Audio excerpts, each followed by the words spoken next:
The Perdido spar was towed 160 nautical miles in just under 2 days to its final work site, an area called Alaminos Canyon, Block 857 in the Gulf of Mexico. The big spar, 550 feet long and 118 feet in diameter, arrived floating on its side. The task was to upend it, rotating it from a horizontal to a vertical floating position. It took dozens of people from Harrima's deepwater construction vessel Balder working non-stop for nearly 24 hours. Once in place, tugboats pulled rip-out plugs from the spar's bottom tanks. Seawater rushed in, and after 2 hours had flooded the tanks, enough to submerge, tipping the giant structure about 15 degrees.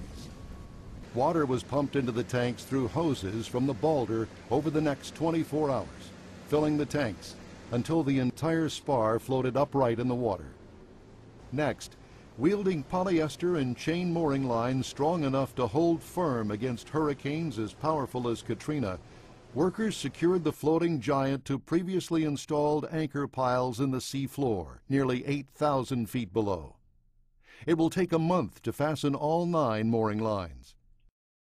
During that month, the Perdido team and meteorologists will continually monitor the Atlantic and Gulf of Mexico for tropical storms and hurricanes, and work steadily to secure the spar before another hurricane passes through the southern Gulf.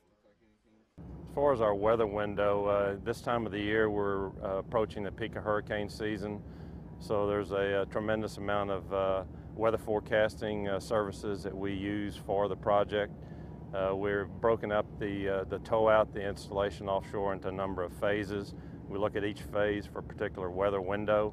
The window that we needed today to get offshore was a 4-day weather window, which is clear of no tropical disturbances coming within the Perdido area.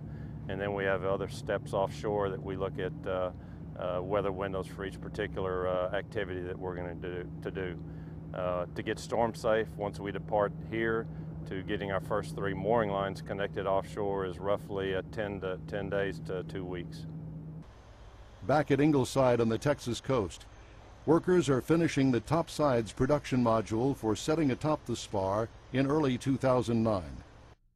The topsides will turn the anchored spar into a small manufacturing town in the remote southern reaches of the Gulf.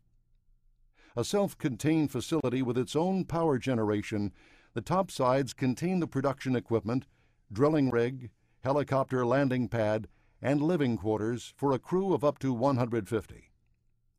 This floating town is designed to be capable of delivering 130,000 barrels of oil equivalent per day from some of the deepest depths ever attempted in the Gulf of Mexico. At max production, Perdido is expected to produce enough oil each day to fill 132,000 cars with gasoline. Shell and Perdido co-owners BP and Chevron expect first production around the turn of the decade.